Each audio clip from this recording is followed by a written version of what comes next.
PHE विभाग में फर्जीवाड़ा सामने आया। एक व्यक्ति की मौत के बाद 3 लोगों को अनुकंपा नियुक्ति मिली। ग्वालियर में पीएचई विभाग का एक ऐसा फर्जीवाड़ा सामने आया जिसे सुनकर आप हैरान रह जाएंगे।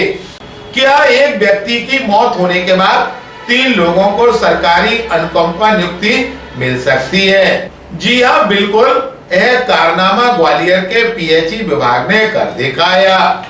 दरअसल पीएचई विभाग में पंप अटेंडर भूप सिंह की पहले कागजों में फर्जी मृत्यु बताकर उनके बड़े बेटे रवि को अनुकंपा नियुक्ति मिली।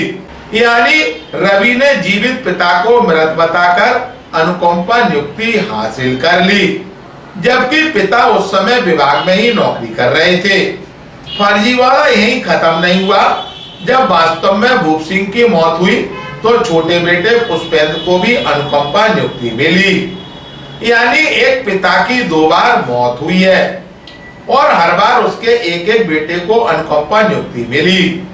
फर्जीवाड़े का क्रम यही नहीं रुका। कुछ समय दोनों भाई साथ साथ काम करते रहे। फिर बड़े भाई रवि की मौत हुई तो उसकी पत्नी उमा राजपूत को अनुकंपा नियुक्ति मिल गई। गौर किया जाए तो भूप सिंह की मौत न केवल उसके दोनों बेटों बल्कि बड़ी बहू को मिली। अनुकंपा नियुक्ति का आधार बनी। इस मामले में पीएचई विभाग का कहना है कि वह जांच कर रहे हैं। ग्वालियर अभी तक को जानकारी देते हुए लोक स्वास्थ्य यांत्रिकी विभाग के मुख्य अभियंता RLS मौर्य ने कहा, मामला ऐसा है कि 2008 में किसी रवि राजपूत द्वारा एक फर्जी आदेश के आधार पर विभाग में नौकरी ज्वाइन की गई थी। उनके पिताजी का नाम भूप सिंह था।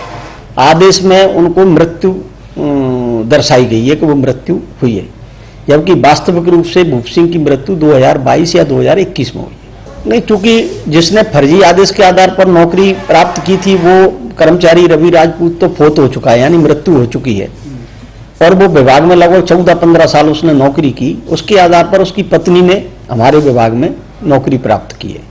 उसकी हम जांच कर रहे हैं और उसमें मृतक जो भूप सिंह है उसकी पत्नी से भी पूछताछ की जा रही है और उसके मृत्यु प्रमाण पत्र जो नगर पालिका नगर निगम जारी करती है उसकी भी हम पुष्टि करा रहे हैं कि वास्तव में ये सुनिश्चित हो सके कि भूप सिंह की मृत्यु हुई कब थी। अभी एक ही प्रकरण संज्ञान में आया है, इसलिए इसे बड़ा जाल तो नहीं कह सकते, लेकिन निश्चित रूप से प्रथम दृष्टया ये लगता है कि कूट रचना करके फर्जी आदेश तैयार करके रवि राजपूत द्वारा नौकरी प्राप्त की गई।